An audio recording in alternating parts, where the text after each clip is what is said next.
Good evening. This is Daniel Lake today on the 17th of November. Uh, I'm going to speak in a mixture of Dinka and English. I know it's late. I don't expect a lot of people to watch this or even one, but I'm glad that there's one person there. I know many of my community members have been traveling all day today and yesterday. It's my hope that everybody have made it to their home safely.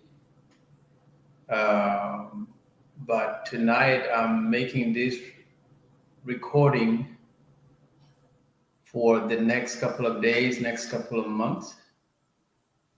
Um, the topic tonight is introducing the program, which I talk a little bit in Des Moines, Iowa, regarding financial literacy.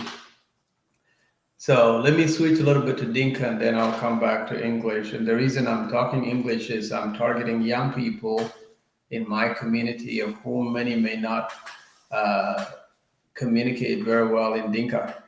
But Kitwing, we quite a wich a kamot, which a kalor, we quite a panbur, we quite a young, and then a lake.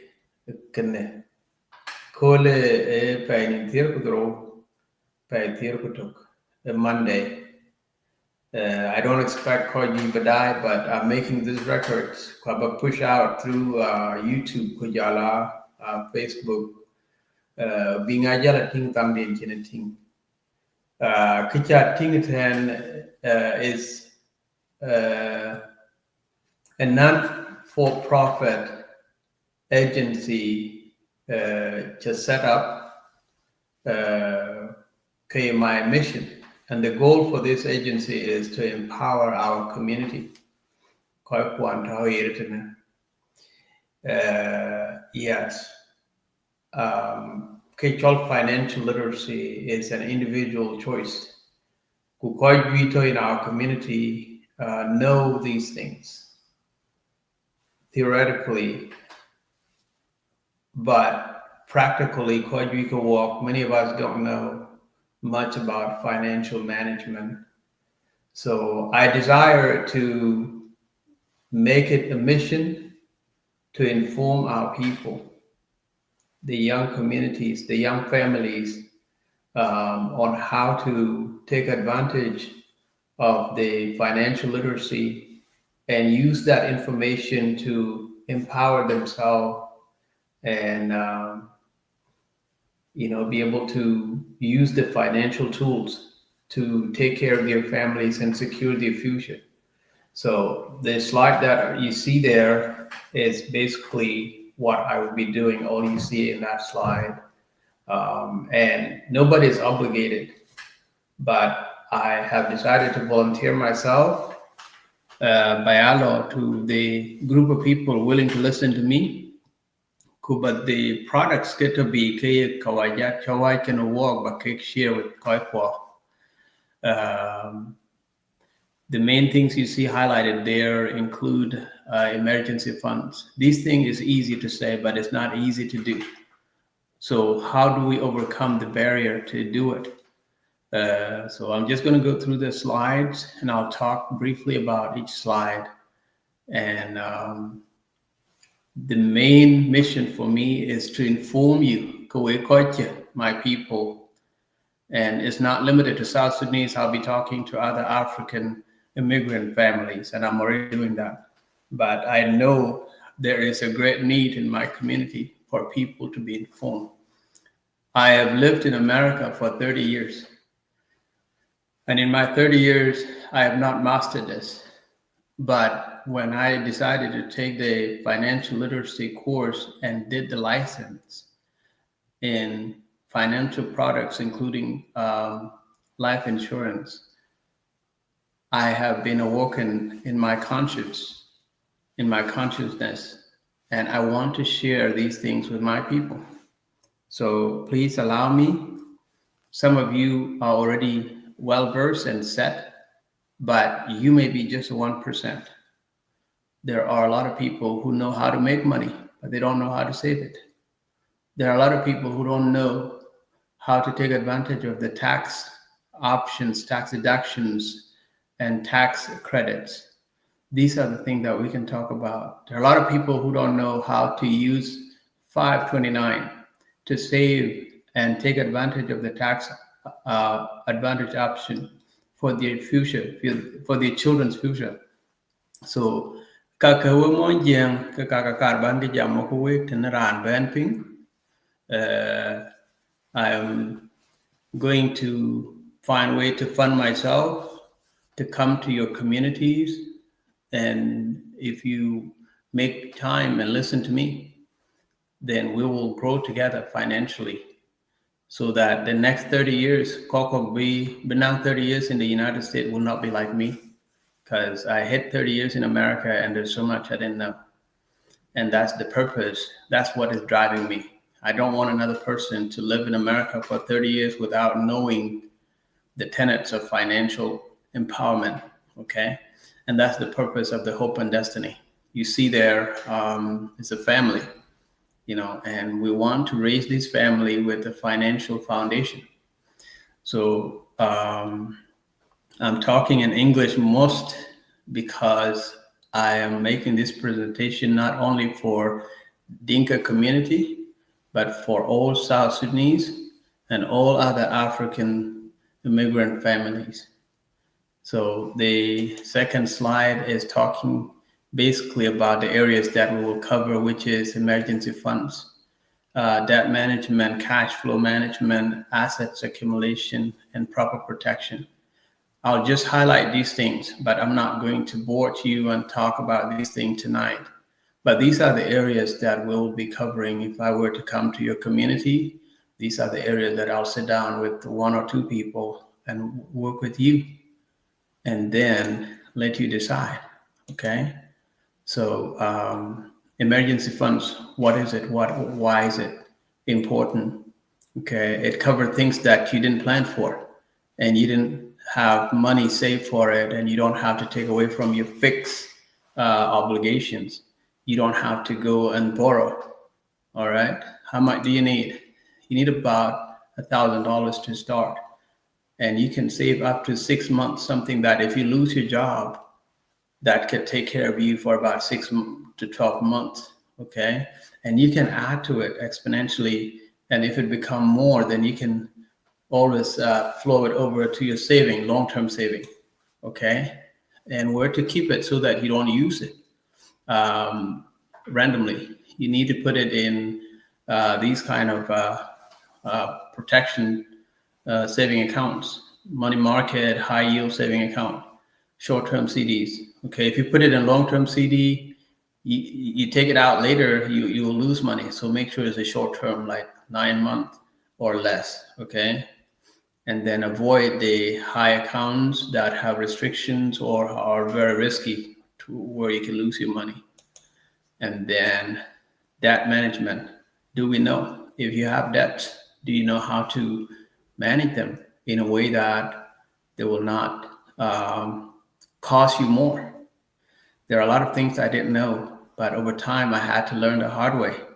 I want to make sure that our people don't learn through bad experience. Okay, there are good debts and there are bad debts. How do you know? Good debt is what add value to your life. Bad debt is what just take away from you. And at the end of it, you find yourself very exhausted. Payday loans, credit cards. Credit cards are good, but they're bad if you don't use them right. Okay, debt reductions, snowball, paying small, and avalanche. You pay high interest first, and then the rest you can see. Maintaining yourself.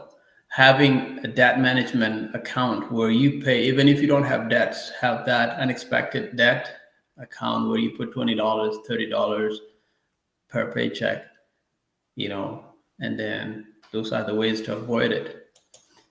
Cash flow management. What is cash flow management? Do we understand it? I did not understand it for a very long time. I just make my money and then spend it. But as I learned, this is very important. Knowing exactly what comes in and knowing exactly what goes out. If there is a hole, if there's a negative every month, how do you fix that? If there is a positive, how do you apply that to where it will grow into saving? 50, 30, 20 rule. Do we know this? You know, the needs, the wants, and the savings. These are the things that we know them. Majority of us who have gone to college, who have gone to high schools here know these things theoretically in our mind, but do we apply these things into our financial habits? Cash flow tools. There are apps there. There are a lot of apps. Do we use these apps? Like automatic payment, automatic saving, where you don't see it, but it come out directly from your account, from your paychecks. And also cash is still a very strong way of saving. You can create a mailbox somewhere where you put in little envelope cash and just stash it away. Do we know these things? Do we use them? An asset. We know what asset is. But for the person who does not know it, is something that add value or generate income for you. Okay. All right. Type of asset, that liquid asset, which is savings, and then real estate, and then rental and businesses, and retirement accounts. And then wealth building strategy. Do we know these things? We need to be able to learn these things. And the way to learn it is to humble ourselves and learn from others and start early. So I'm talking to the young people who are now starting the work, who are in the workforce now. The 18-year-old, the 25-year-old, the 30-year-old who are now starting their families. So start now, don't wait, okay? Don't take these things as something that you can do later, okay? Proper protection, this is where life insurance comes in, okay? How do you protect yourself? Do you know that you can insure your income? You can pay an insurance company that, hey, if time comes and I lose my job, I want to still be able to get my money. You can pay a little over time. You can pay for disability. You can pay for when you get sick. You can pay insurance to protect you when you lose your job, okay? To the point where you pay, okay, if I were to die, will my family be taken care of? So that's the meaning of proper protection. The third thing there is 529. That's not life insurance, but it's a saving strategy for your child. Okay, it's a plan where it's a college plan basically, where a lot of white people and other well-informed families protect the future of their children. So these are the things that I want to be able to talk to you about. And then the life insurance essentials, the term which many of you get from your job, the group life insurance, that one is pure protection that in case you die, but it does not accumulate cash. The whole life insurance is better. There are different type of whole life insurance, including index universal life, which build cash value for you. These are the things that we need to inform our community and be able to consider. Many of us see these things and say, oh, it's bill. But how many bills do you have that if time does come, they will come back and rescue you? A lot of bills you pay, and if disaster comes, those bills cannot be paid and they cannot rescue you. But life insurance is one of those bills that you pay now, but it pay you later when things go bad for you. When you get injured, when you get sick, or when you die, that your family is protected. So please don't view life insurance as a burden. It's one most important asset where you need to move everything else around so you can accommodate life insurance. And if possible, within your means, make sure that it is a whole life insurance. Because whole life insurance, if you pay 200 toward it, 100 goes toward saving that build cash value, and the other 100 goes toward the life insurance, which protect you in case something happens to you. At the end of it, you will build enough cash that you can use that cash to take care of some other needs, that you can borrow against. That's the importance of whole life insurance, okay? And if it is done right, it will operate like your own bank, okay? So that's why we in our community need someone with financial literacy knowledge to be able to inform families better. And that's why I am wearing this badge, because it's a financial campaign across the United States. And there are other communities who are doing it. South Sudanese are the only people who don't have financial literacy educators, because we think we know and we think we don't need help. But everybody needs help. Okay. The Ethiopian community, where one of my mentors is right now, they have over 300 financial educators, and they have surrounded their community. They are informing everybody.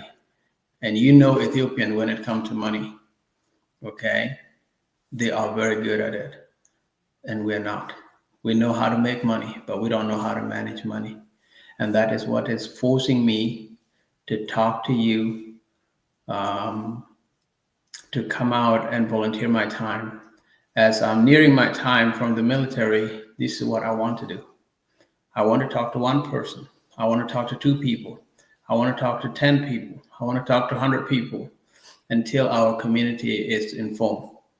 Once I inform you and you don't make a decision, then it is off my chest. It is no longer my problem. Okay. But right now, I feel like our people don't know. And so I'm obligated to inform you. I know we know. I knew most of these things, but I never apply them and I never see the importance of it. But that's the difference where you see a young white person and a young African American or Black African coming from Africa, and both are young, but one is struggling, the other is living peacefully. It's not that they make a lot of money, but it's just that they have a better financial strategy. Where this child from the birth or from when he's young, there is an account set up for him. Okay. Now, many of us may not have inheritance. We're starting as a first generation, but at least we can start somewhere so that 2 decades from now, 3 decades from now, our children will be better positioned. Okay. So this is just the introduction. But if you allow me to come to your communities, I want to sit down with you. I want to be able to talk to you about legacy planning. Okay. To set up your financial outlook. Many of us work and we just bring families together, but we don't have any plans. If you drop today, your wife will not even know where your bank accounts are. Do you have wills? Do you have trust for like a family trust? Do you have them? Do you have beneficiaries outlined? Do you have power of attorney in case you get incapacitated where you cannot talk? Do you have directive in your will where if something happened to me, this is the person that will take care of everything. This is the person that will speak on my behalf until I can be well again. There are a lot of things that we don't know. Do you have healthcare directives? These are the things that make other people better than us. Okay. The financial roadmap, emergency funds, eliminate high interest debts, manage cash flow, accumulate assets, and protect your wealth through life insurance. This is the essence of what we're talking about. These 5 pillars are the main reason that I want to go to each community to talk to you. Over the next couple of months, I will be going to each state wherever I'm welcome, and I want to talk to you. I was one of the first few who came to the United States, and many of you came. I feel in my heart that it is my mission to inform us of the area where we are lacking. Okay? Many of you are making a lot of money and you're losing a lot of money. How many of us know the difference between tax deductions and tax credit? And do we take advantage of these things, and how? There are loopholes that other communities are taking advantage of, but we're falling behind on these areas. So I want us to be part of the system. Okay. If there are things that give other people break, I want us to be able to take advantage of those. If there are things that help other people save money, I want us to be aware of those things. So that's my mission. Um, I'm not here to sell you or force you anything, but I'm here to make you aware of what is out there, and then you can make your own decision, okay? Because we cannot just work hard forever. We need to be smart enough to the point where we can make our money work for us, okay? So the key takeaway from these things, if you do apply any of these things, you need to have consistency, okay? Because if you're consistent over time, it becomes perfection. Small steps make big progress. Small steps that are consistent make big progress, okay? And if you apply these things, you will be in control of your financial story, and you'll be able to pass that on to your children. And that is where we succeed as a community, okay? So tonight, I'm just introducing to you what I am planning to do over the next phase of my life. I'm transitioning from the U.S. Army, and I'm going to be spending the next remainder time of my life in the United States, informing you about financial literacy, okay? And I thank you, the few individuals who have been with me tonight. These messages will be sent out over YouTube and Facebook for those to listen to later. I knew intentionally tonight there will be not a lot of people because people are tired. People have been driving, flying back home. But thank you for watching, and thank you for being with me. For those who will watch later, the reason why I'm speaking in English is because I want this message to go to other communities as well, and I'll be sharing it with some of my other networks. So that is it. May you have a blessed night.